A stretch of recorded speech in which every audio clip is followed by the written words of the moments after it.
اے ایمان والو، شراب پینا، جوا کھیلنا، قسمت کا حال معلوم کرنے کے لیے پھال کے تیر نکالنا، اللہ کے علاوہ کسی غیر کے نام پر آستانوں پر جا کر کے چڑھاوے چڑھانا، یہ سارے کے سارے کام گندے ہیں، شیطان کے کام ہیں۔ فَاجْتَنِبُوهُ، تم ان سے بچو، لَعَلَّكُمْ تُفْلِحُونَ، تبھی تم کامیاب ہو۔ نوجوان لڑکے جوا کھیل رہے ہیں۔ ایک دور تھا چند لڑکے اکٹھا ہوئے تاش کھیل رہے ہیں، بڑے بزرگ وہاں سے گزرے، بچے ہٹ گئے وہاں سے، پتہ لگ گیا نہیں تاش کھیل رہے ہیں، جوا کھیل رہے ہیں، بچے ہٹ گئے وہاں سے۔ اب تو ماشاءاللہ سب کے ہاتھ میں موبائل ہے، انٹرنیٹ کا دور ہے، سوشل میڈیا کا دور ہے، موبائل کا دور ہے۔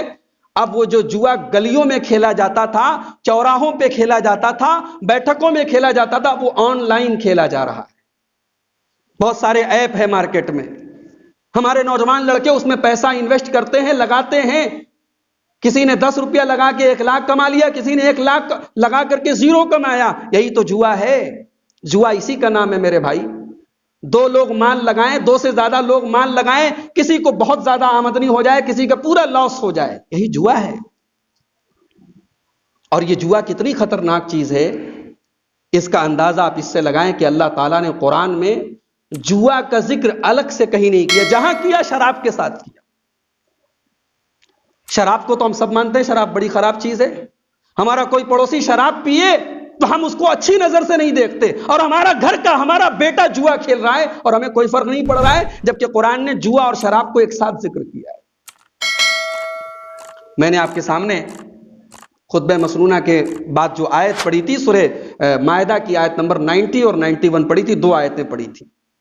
آئیے ان دونوں آیتوں کا ترجمہ دیکھ لیتے ہیں۔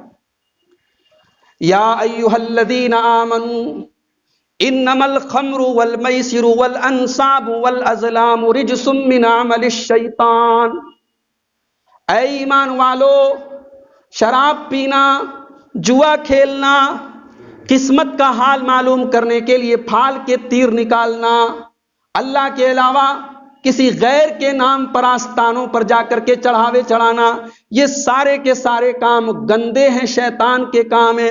فَاجْتَنِبُوهُ، تم ان سے بچو، لَعَلَّكُمْ تُفْلِحُونَ، تبھی تم کامیاب ہوگے۔ اللہ نے 4 چیزوں کا ذکر کیا، الخمر والمیسر والانصاب والازلام، شراب، جوا، قسمت کا حال معلوم کرنے کے لیے پھال نکالنا، اور غیر اللہ کے نام پر چڑھاوے چڑھانا۔ اللہ نے ان 4 کو ایک ساتھ ذکر کیا۔ اور جوا کے لیے اللہ تعالیٰ نے جو لفظ استعمال کیا، میسر، میسر کا مطلب ہوتا ہے آسان۔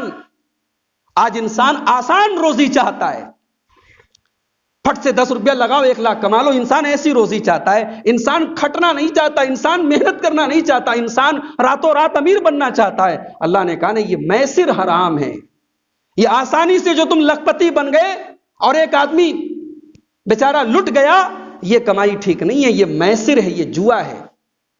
تو جوئے کو اللہ نے میسر کہا، اور حدیث میں جوا کے لیے قمار کا لفظ آتا ہے۔ قمار کا مطلب کیا ہوتا ہے؟ قمار بنا ہے قمر سے، قمر کے معنی چاند، تو چونکہ چاند پہلے پتلا ہوتا ہے، پھر موٹا ہوتا ہے، پھر پورا ہو جاتا ہے، تو جوئے میں بھی بیچارہ کوئی 1 لاکھ لگا کے 1 روپیہ بھی اس کو حاصل نہیں ہوتا، اور کوئی 1 روپیہ لگا کے 1 لاکھ کما لیتا ہے۔ جوا اور لاٹری میں یہی تو ہوتا ہے، اس لیے اس کو حدیثوں میں قمار کہا گیا۔ تو اللہ نے کہا یہ گندا کام ہے، شیطان کا کام ہے، اس سے بچو تبھی تم کامیاب ہوگے۔ اللہ اگر اتنا کہہ دیتا کہ حرام ہے، بات ختم تھی بھائی۔ اللہ اگر اتنا کہہ دیتا شراب حرام ہے، جوا حرام ہے، بات ختم تھی۔ اللہ نے گندا کہا، شیطان کا کام کہا، پھر کہا اس سے بچو، پھر کہا بچو گے تبھی کامیاب ہوگے۔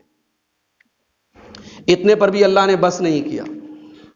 اگلی آیت میں اللہ نے کہا انما یرید الشیطان ان یوقع بینکم العداوۃ والبغضاء فی الخمر والمیسر۔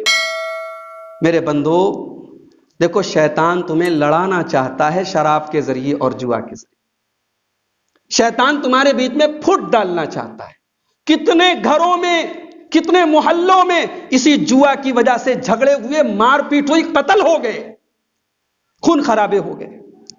کتنے گھروں میں نوجوان لڑکے جوا کھیلنے لگے، گھر کی چیزیں چوری کر کے بیچنے لگے، اپنے باپ اور اپنی ماں کا پیسہ چوری کر کر کے جوا کھیلنے لگے، گھر کی چیزیں چوری کرنے لگے۔ حالات یہاں تک دور جاہلیت میں لوگ اپنی بیویوں تک کو جوئے پر داؤں پہ لگا دیتے تھے، اپنے بچوں کو جوئے میں داؤں پہ لگا دیتے تھے.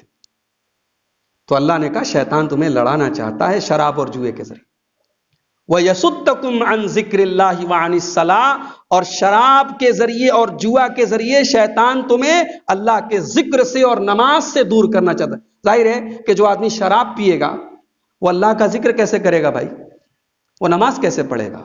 نماز سے دور، اللہ کے ذکر سے دور. اور جو آدمی جوا کھیلے گا، جس کو جوئے کی لت لگ گئی، چاہے وہ موبائل کا جوا ہو چاہے وہ آن لائن جوا ہو، اس کی لت لگ گئی تو کہاں نماز، کہاں اللہ کا ذکر، کہاں کس چیز کا ہوش ہے؟ وہ تو دن رات اسی میں پیلا پڑا ہے. اللہ نے کہا شیطان تمہیں اللہ کے ذکر سے اور نماز سے روکنا چاہتا ہے. فَهَلْ أَنْتُمْ مُنْتَهُونَ، اللہ نے شراب اور جوا کے اتنے سارے نقصانات گنانے کے بعد لاسٹ میں ایک سوال پوچھا ہے، میرے بندوں فَهَلْ أَنْتُمْ مُنْتَهُونَ، تم بس اتنا بتاؤ تم باز آؤ گے کہ نہیں آؤ گے، تم بچو گے کہ نہیں بچو گے، اب تم رکو گے کہ نہیں رکو گے. میرے نوجوان ساتھیوں، میرے وہ بھائیوں جو آج جوئے کی اس لت میں گرفتار ہو، اللہ کے واسطے توبہ کر لو، اللہ کے واسطے توبہ کر لو، ورنہ یہ تو جوئے کے ذریعے جو کمائی تمہارے گھروں میں آئے گی تمہارے والد کے حج کو برباد کر دے گی، تمہارے باپ کی تمہاری نمازوں کو برباد کر دے گی، تمہاری ماں کی تہجد کی دعاؤں کو برباد کر دے گی یہ حرام کمائی.